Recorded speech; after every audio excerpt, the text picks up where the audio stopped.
I've come out here to Lexington, Massachusetts today just to relate the events that happened here on April the 19th, in brief, 1775, to the members of a group of people in the Facebook group, the Freedom Movement. The Intolerable Acts will have been passed. The Port of Boston has been closed. It is economic warfare, somewhat akin to the lockdowns today. People's livelihoods are being impinged, their freedoms are being impinged, and now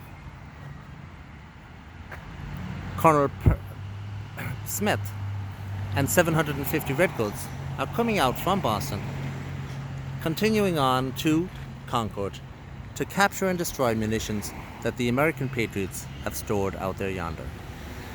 The preceding night, Paul Revere and another man called William Dawes would have ridden out into the countryside to alert the Americans that these Redcoats are coming out. The militia would have been summoned here on Lexington Green at about midnight. They do not know if the reports are true or not, so they will decide to spend the night in that yellow building over yonder, Bookman's Tavern, to await the arrival of these regular English troops the following morning, which of course happens at 5:15 in the morning. When they're approaching town, Captain John Parker will lead 77 men from the Lexington militia out here onto the ground of the common. He will instruct them as he lines them up here in two rows, and he will say, "Stand your ground, don't fire unless fired upon. But if they mean to have a war, let it begin here." Now these men under Captain John Parker are not here to stop or indeed impede the Redcoats going to Concord. They are here rather to make a stand on a point of principle that their freedoms as Englishmen are being impinged upon, and that is intolerable, hence the name, the Intolerable Acts. The officer leading the English Redcoats in the front, Major John Pitcairn, on seeing the rebels on the green, he will ride over here yonder and he will instruct them to lay down their arms and disperse. Dispersing indeed was a good idea, laying down the arms not so much. So Captain John Parker will order his men to disperse, which means to just walk off into the background.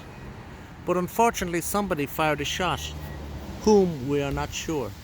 But once the first shot was fired, the Redcoats fired a volley and followed up with a bayonet charge, killing in total 8 Americans and wounding 14 others here at 5:15 a.m. on April the 19th.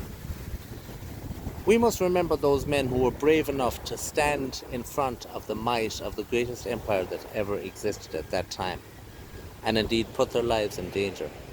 And are we not in a similar situation today? We are under economic warfare. The closing of the Port of Boston is akin to the lockdowns, and each and every one of us must decide what we will do to try to rectify this problem. Thank you very much for watching this brief video, but before I go, let me just point out one house. This White House here belonged to a man called Jonathan Harrington, who stood out here on the green while his wife viewed from the upstairs window, and she will see her husband getting a musket ball through the chest. He will fall down and he will crawl over to his house, by which time his wife and children are down and out on the front porch, and there he dies in front of their eyes.